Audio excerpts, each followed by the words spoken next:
Bueno, muy buenas tardes. El día de hoy, como parte de la clase de español,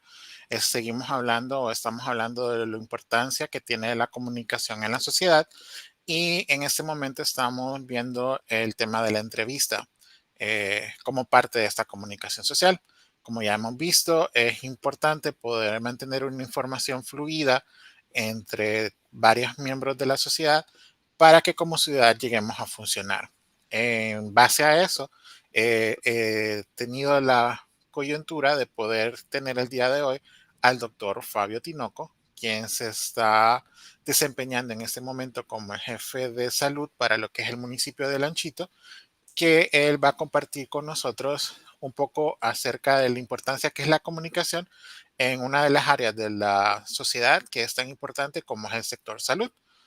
Vamos a hablar un poco de en general y también cómo se vivió en ese tiempo de lo que fue poder manejar la pandemia del COVID-19,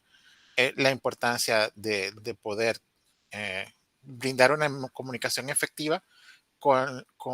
la sociedad para que pudiéramos sobrellevar esta situación.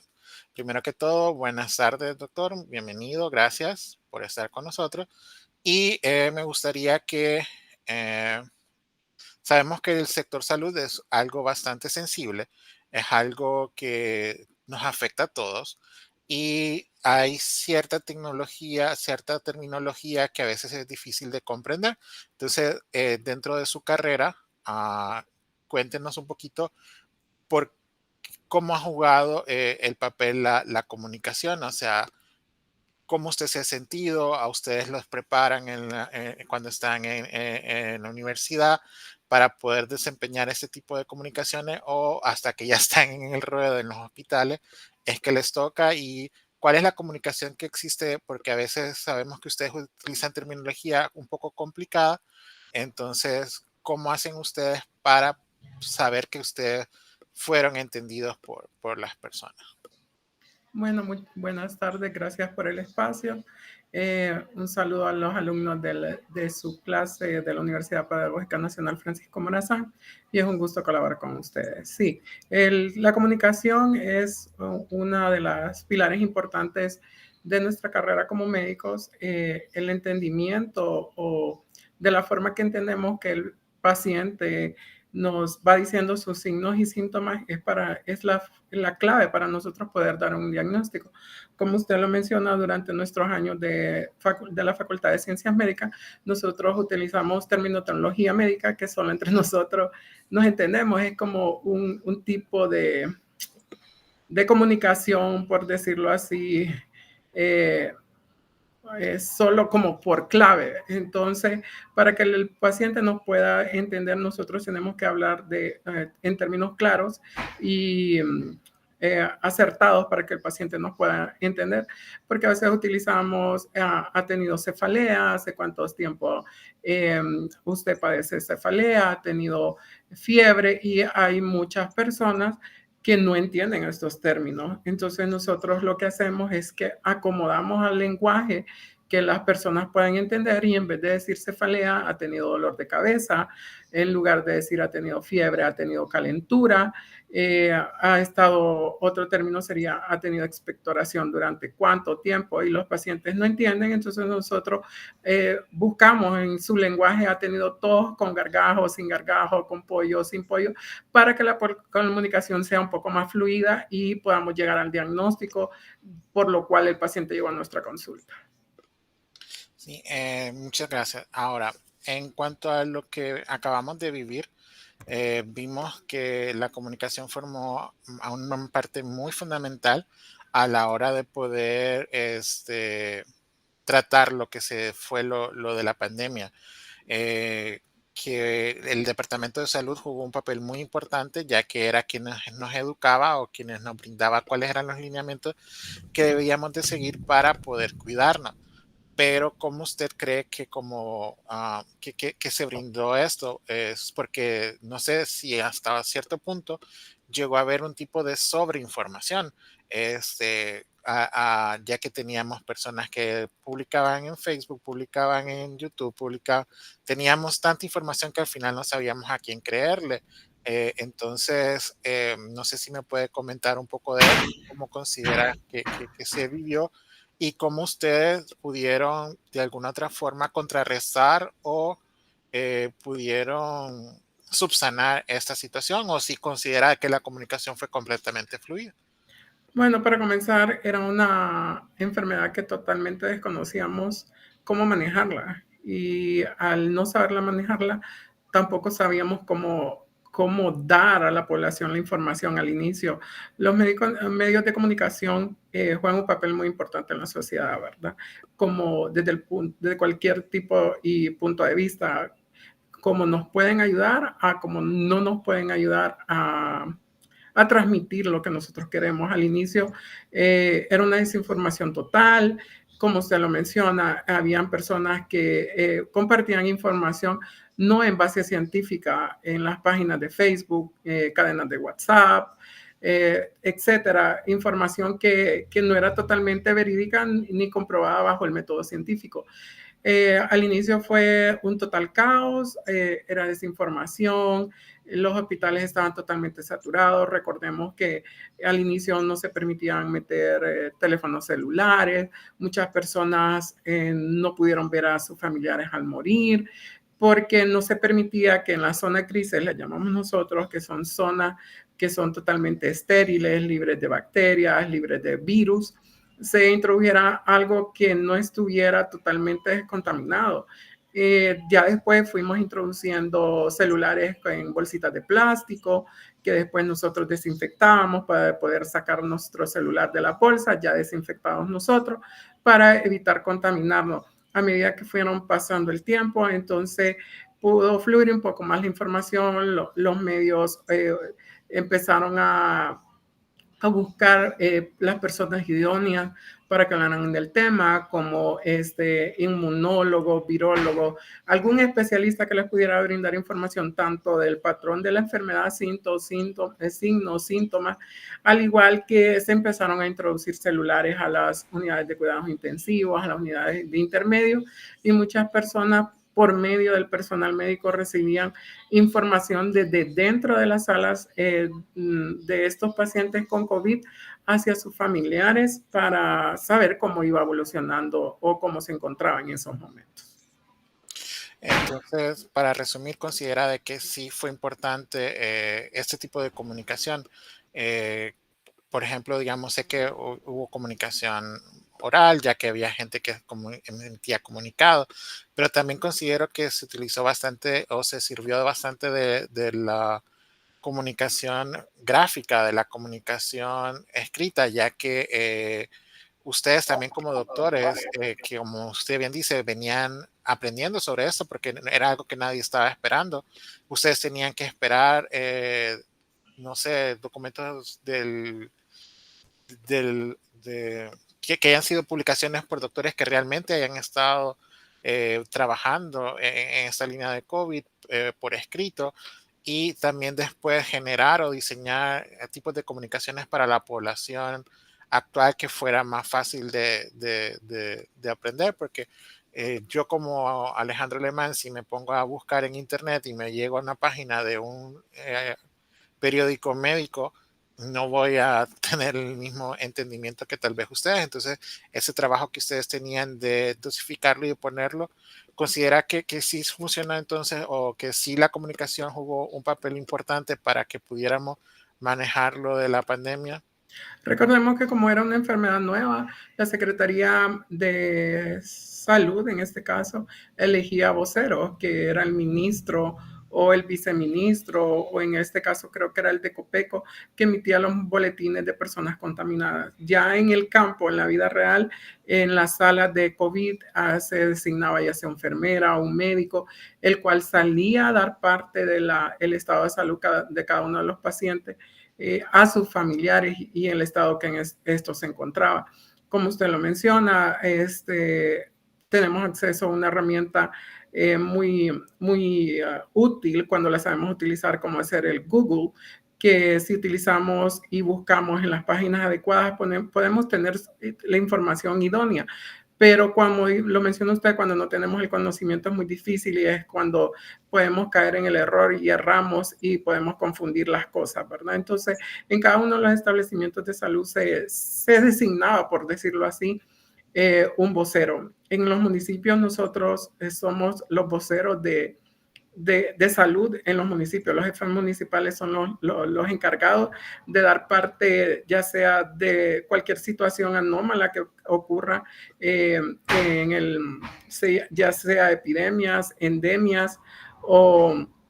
en alguna otra enfermedad que se salga de control. Los jefes de salud municipal son los encargados de dar parte a los medios de comunicación, de explicarle qué le están sucediendo en forma clara y precisa que la población pueda entender lo que se le quiere transmitir.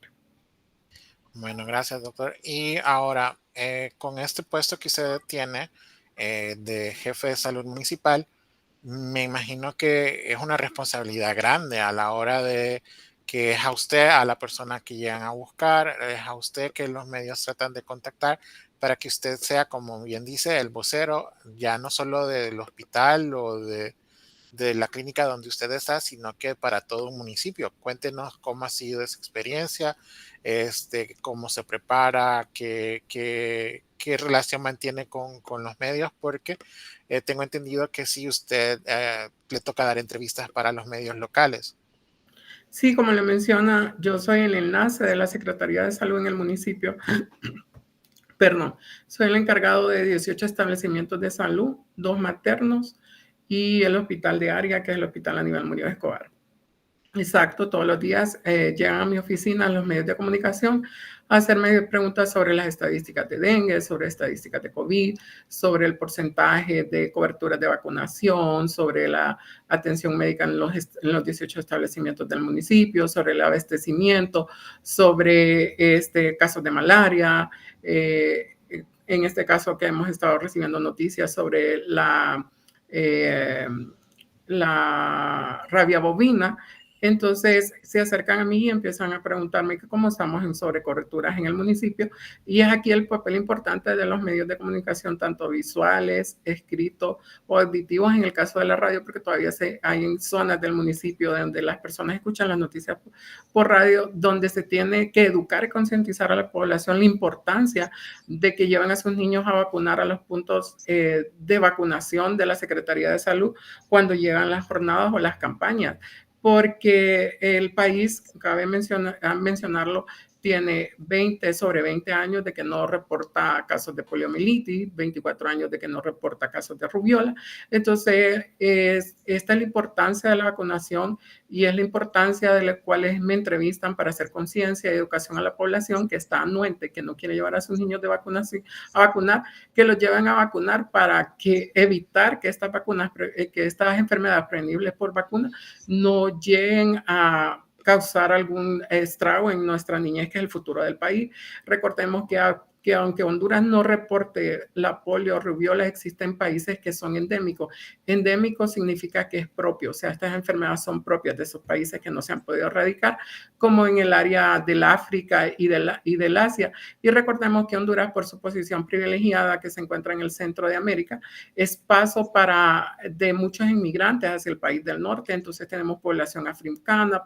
población asiática, pasando por en nuestro país, y con una persona que sea portadora del virus de la polio puede hacer estragos en nuestra población si no se vacunan los niños. Entonces, esta es la importancia de que los medios de comunicación nos estén visitando casi a diario para educar, porque lo primero es educar para poder hacer conciencia a las personas de la importancia de la inmunización de sus hijos.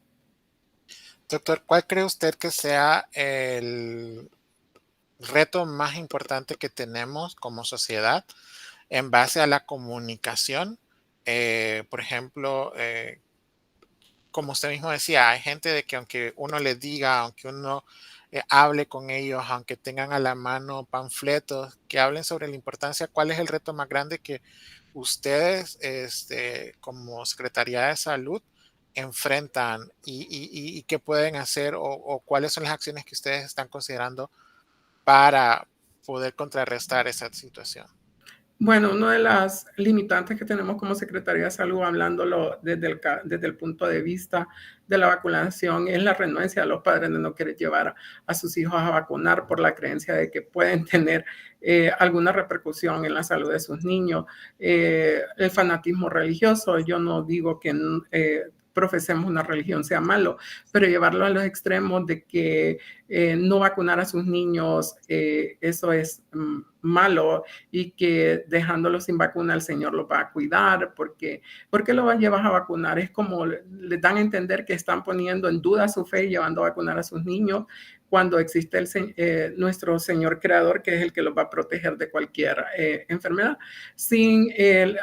ponernos a pensar que nuestro mismo Creador le dio esa sapiencia a las personas del área de salud, que conformamos del área de salud, para erradicar un montón de enfermedades, ¿verdad? Entonces, una de nuestras limitantes es esa negatividad por parte de los papás en cuanto a llevar a sus hijos a inmunizarlo, esa irresponsabilidad tanto nosotros como seres humanos de no eliminar los criaderos de zancudos de nuestros hogares, esperando que nosotros, el personal de salud, llegue a botarle llanta, a decirle, mire, la pila tiene larvas, bótela,